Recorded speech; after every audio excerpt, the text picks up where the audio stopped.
Hello world and welcome to That Maker Show with me, Chalkers, your host into everything new in the maker movement. This week we're talking about a gigantic 3D printer, coffee cups powered by Microsoft, an open source hardware laptop, and an awesome Kickstarter project.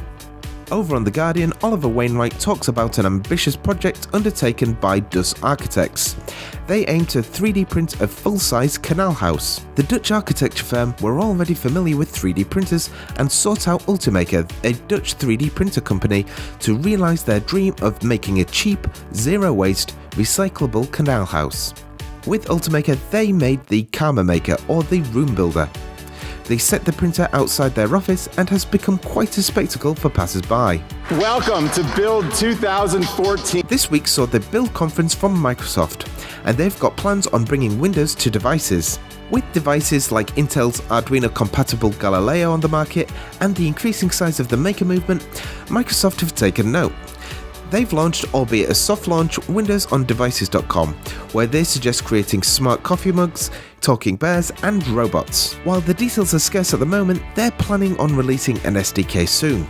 Whilst Microsoft aren't known historically for their openness and friendliness to hackers, it seems that the tide is changing and may invite new people with different backgrounds and skill sets into the maker movement. The Novena open laptop crowdfunding project has been launched by Bunny. This is probably one of the most important developments in the open source hardware movement to date.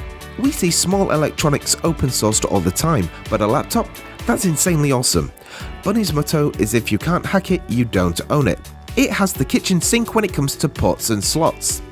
It has 2 Ethernet jacks, SD, microSD, micro USB, regular USB, serial, a high-speed expansion port for the FPGA, and much more. There's a bareboard, desktop, laptop, and heirloom versions, and are available to backers on the Crowd Supply website. This week's awesome Kickstarter project is from the folks over at Polymaker. They've come out with 3 new filament types. The first is an improved PLA called Polymax. Its impact strength is 20% greater than ABS and over 8 times greater than the regular PLA. The next is a flexible print material called Polyflex. They claim that their flexible filament, unlike others currently out there, are compatible with most, if not all, FDM FFF printers.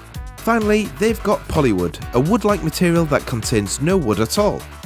Other wood-mimic materials out there do have wood particles in the filament, which can result in messier prints. The folks at Polymaker use a foam to pull this off, and to their knowledge, they are the first to bring a printable foam filament to the market. These types of innovations get me really excited about the types of things that we can start making in our own homes. It's exciting times. Thanks for watching and remember to subscribe for your weekly dose of maker news.